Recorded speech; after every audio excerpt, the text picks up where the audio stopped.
I would like to see this regime fall, but I'm going to leave it up to the president as to what to do and when to do it. But I do know this.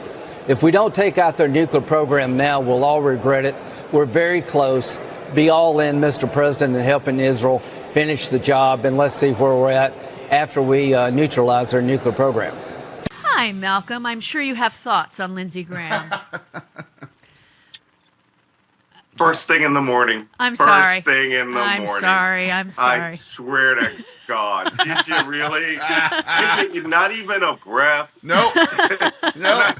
Throwing you in the deep end. That is the deep end. Look, guys, we are in a very, very crazy and dark place. I don't even want to talk about Lindsey Graham. You know why? Because I'm sure you brought up Mike Huckabee's private message with Donald Trump, right? Yeah.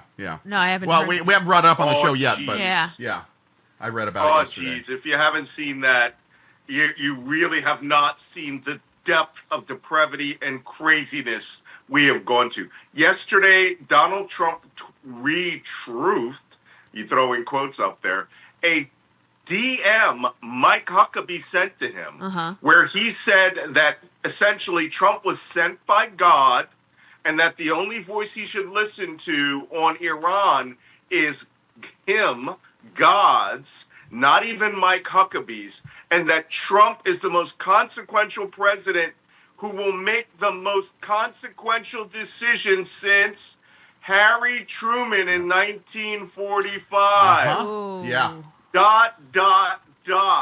Wow. And he said he will remain in the embassy and keep the flag flying even though everyone else is gone, but he must listen to God. I walked away from that as an intelligence analyst with, did Mike Huckabee just request Trump nuke Iran? That's what he did. Because that's what Harry Truman's decision was to drop 2 atomic bombs.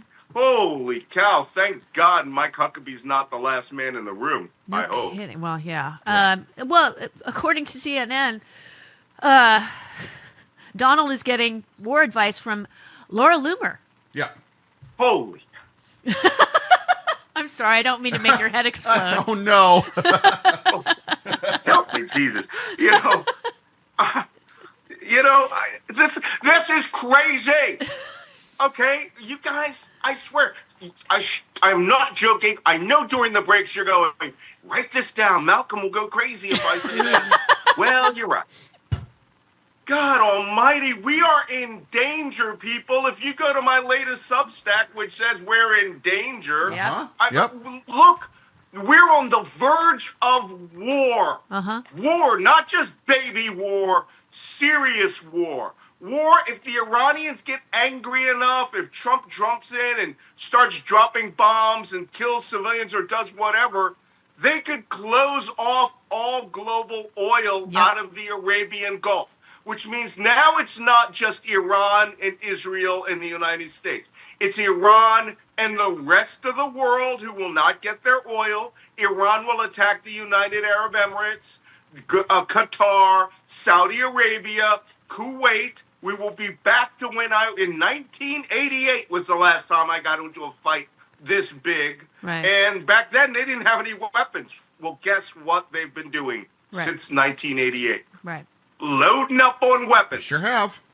They could attack our ships with hundreds of anti-ship missiles. This is where stupid people don't think about the consequences of their actions. And now I got freaking Whiskey Pete Hegseth and, crazy Laura Loomer, who someday, I swear to God, with Jake Tapper, there's a book you need to write. Yeah. Right? How is it Laura Loomer, all right, with her botched facial surgery, is dictating the national security of the United States? Because you know what? I don't know. But there is, all I'm going to say is the word hoochie was probably involved. And people are going to die over it? Really? ISNY. Yeah, I when I'm agreeing with Marjorie Three Toes about let's not do this, because, well, her reasoning is it's not MAGA to do this because he promised he was going to be the peace president, remember? Oh. You've got to sit and watch I'm on panels with these people. You have got to see some of the crazy gymnastics that are going on right now. Mm-hmm. They're all for attacking Iran, but then they go, but we don't want war. But we should attack the Iranians because we have to support the Israelis. Look, these people are, I'm sorry to say it, if you look at what's actually happening in the world today, they are full-scale, open, full-throated, advocating, attacking democratic cities using the military of the United States. Mm-hmm.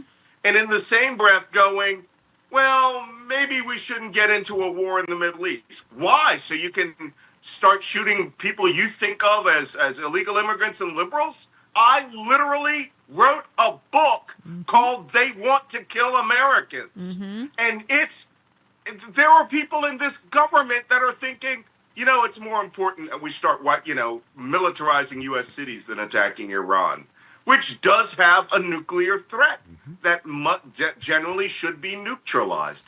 But the upside down, backwards world of Americans are the enemy, and Iran is something we don't have to deal with. It's just freaking me out. Really, Jody. I can't figure it out. Well, let's talk about something better. How is Philadelphia? Really? How is Pennsylvania this weekend? I saw pictures of you. That's happy. Happy clappy. Hey, we turned out, on average, 4.7% of the population of all the major cities in the United States.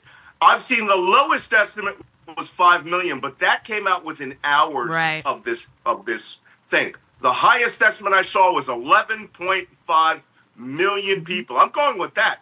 Philadelphia, we must have had 200,000. I stood at one point with Marcus Flowers, by the way. I saw the pictures, who ran against Marjorie Taylor Greene. Yeah. And we thought the parade would go by us in about 30 minutes.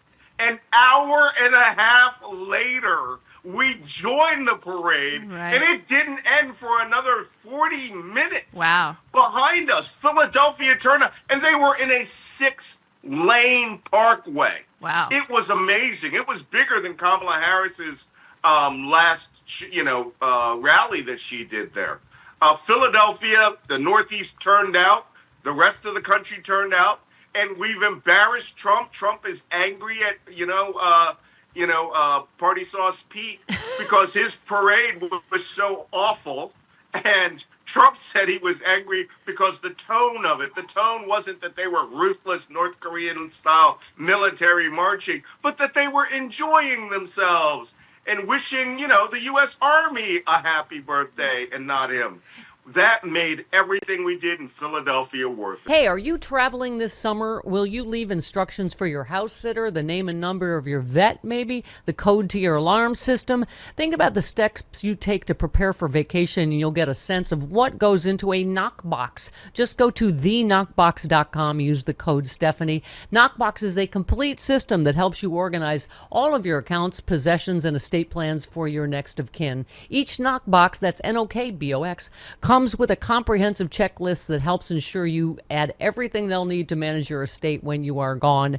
From your funeral directives to your insurance policies, even the keys to your storage unit, the Knockbox helps you organize it all. If you've got a household, you need a Knockbox. Right now, Stephanie Miller listeners save 16% off the Knockbox of your choice. Just go to theknockbox.com/Stephanie. That's theknockbox.com/Stephanie to get 16% off. Stay calm, get organized today.